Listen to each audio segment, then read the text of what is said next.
దేవుని పరిశుద్ధ నామానికి మహిమ కలుగును గాక. మన ప్రభువును రక్షకుడును ప్రభువైన యేసుక్రీస్తు నామంలో ప్రియులారా, యొక్క ఉదయకాలపు వాగ్దానం చూస్తున్న ప్రతి ఒక్కరికి నాకు హృదయపూర్వక వందనాలు తెలియపరుస్తున్నాను. నేటి వాగ్దానం చదువుకుందాం.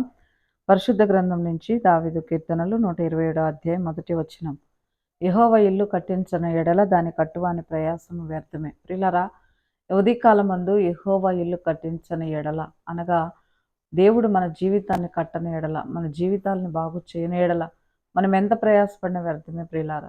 ఒక రోగి మరి యొక్క వైద్యుని సంప్రదించినప్పుడు ఆ యొక్క వైద్యుడు ఏమంటాడంటే, చేతనైనంత మట్టుకు సహాయము అనగా నా యొక్క ప్రయత్నం నేను చేయగలను, తర్వాత దేవుని యొక్క కృప, దేవుడే మిమ్మల్ని కాపాడాలంటాడు. కాబట్టి ప్రియులారా, ఈ ఉదయకాలం ముందు నీ వ్యాపారంలో కానీ, నీ ఉద్యోగంలో కానీ, మరి నీ జీవిత విధానంలో కానీ, నీ కుటుంబంలో కానీ, నీ పిల్లల జీవితాల్లో కానీ దేవుడు ఆ యొక్క జీవితాలను కట్టాలి అనగా ఉద్యోగరీత్యా, వ్యాపారరీత్యా నిన్ను ఆశీర్వదించాలంటే దేవుని యొక్క మహాకృపకు నువ్వు అప్పగించాలి. నీ కుటుంబము, నీ బిడ్డలు దేవుని యొక్క మహాకృప కాపుదల ఎప్పుడు కూడా ఎల్లప్పుడూ కూడా ఉండాలని ఉదయకాలం దేవుడు నీతో మాట్లాడుతున్నాడు. మరి అనేకమైనటువంటి సొంత ప్రయత్నాలతో నువ్వు ఉన్నట్లయితే ఉదయకాలం మందు ఆ ప్రయత్నాలన్నీ కూడా దేవుని యొక్క ఉద్దేశం లేనిది, దేవుని యొక్క ప్రణాళిక లేనిది, దేవుని యొక్క ముఖ్య ఆలోచన నీ పట్ల లేనిది ఏంది కూడా జరిగింపబడదని ఈ ఉదయకాలం దేవుడు మాట్లాడుతున్నాడు. కాబట్టి ఈ యొక్క వాగ్దానం ద్వారా నీ కుటుంబము నీవు బలపరచబడుతున్నామని మీ అందరి కొరకు మేము ప్రార్థన పూర్వకం ముందుకు వెళుతున్నాం. ఈ వాగ్దానం దేవుడు దీవించును గాక. మోకరిద్దాం, తల్ల వంచుదాం. మహాపరిశుద్ధుడా నీకు వందనాలు.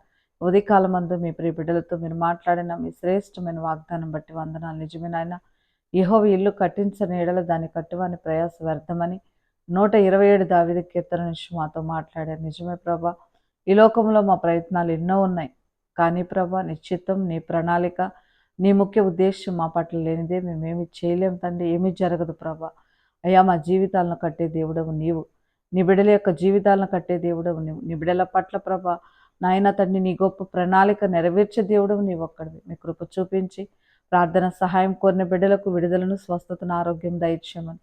ఎంతమంది అయితే వేదన గురి చెంది ఉన్నారు అయ్యా, రుగ్మతలో, వ్యాధి బాధ, బలహీనతలో ఉన్నారు, అవమాన పరిస్థితిలో ఉన్నారు, కన్నీటిలో వేదంతో ఉన్నారు, అట్టి బిడ్డలకు యేసునామములో విడుదల దయచేయండి. వారి జీవితాలను కట్టండి. ఎంతమంది అయితే భార్యాభర్తలు విడిపోయి ఉన్నారో వారి జీవితాలను కట్టండి నాయన. యువతి కాలం నీ దీవెనలతో, నీ ఆశీర్వాదములతో బిడ్డలు నింపి సమృద్ధి మార్గంలో నడిపించమని మా ప్రభును, మా రక్షకుడు, మీ ప్రియ కుమారుడైన యేసునామములో అడుగుచున్నాం తండ్రి. ఆమేన్.